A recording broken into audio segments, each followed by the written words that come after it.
And welcome back again, everybody. Today we finally have a chapter with no real complexity to it, mostly because this is basically an extended repeat of Chapter 9.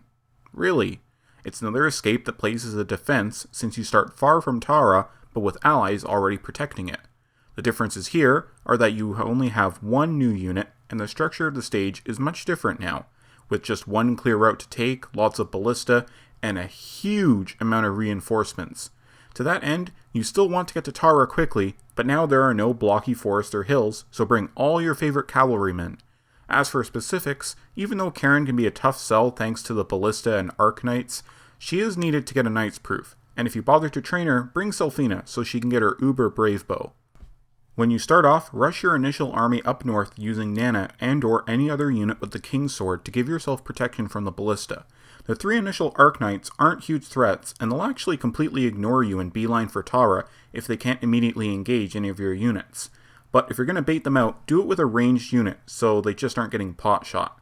One more Arc Knight will spawn by them every turn until the 13th, or when the boss is killed. Once your main force is moved, turn your attention to the forces in Tara. Glade is defending the city outskirts along with 5 completely foddery cannon fodders. I mean, these ultra redshirters don't even have names or portraits, and their only purpose is to die valiantly, so hand off all their stuff to Glade and have them form a wall.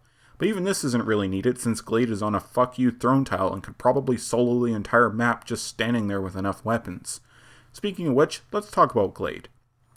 Okay, so contrary to what I said earlier, Glade is not as fantastic as I made him sound, it's just the throne tile talking. But Glade is an overall okay unit, if a bit over-specialized. Think of him as a Fred with slightly better starting stats and a leadership star, but as a Lance Knight with lesser growths and basically 0 sword game, making him useless indoors.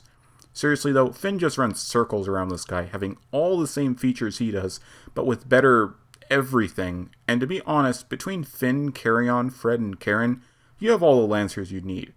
However, that leadership star is always useful, and Glade can function well outdoors with the more exotic high-rank polearms, making them a solid filler unit for maps with high deployment counts, but that's about it really.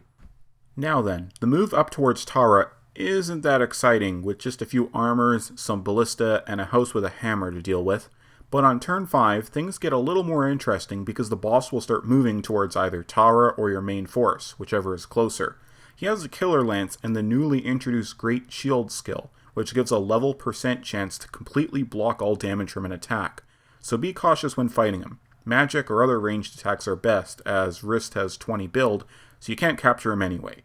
Once he's defeated, the ballista will stop firing and his forces will flee the map along with the Arc Knights. But in return, until turn 34, 3 armors and a mage will spawn north of Tara to engage you. This is a potential gold mine of experience, so go ahead and dive in if you need to, but be careful of fatigue.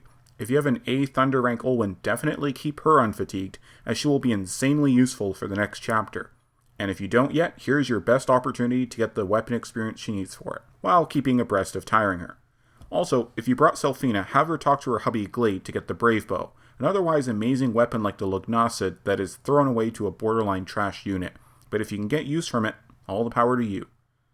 While this is going on, send a detachment to grab the Armor Slayer from the bottom right house. As for the last house, it's beneath the bishop in the bottom left. He carries some great gear including a bolting, but if Karen isn't adept for capturing, then just have her ferry a capable unit over to do it. Just make sure either of them can withstand his magic attacks. Holy water may be useful for this.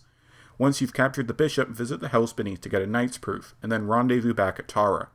After you've had your fill of EXP or just don't want to fatigue your units any further, you can have everyone escape into the city to end the chapter. Next time, my favorite chapter in all of Fire Emblem, a grueling life or death city siege scenario. Fun, innit? See you then.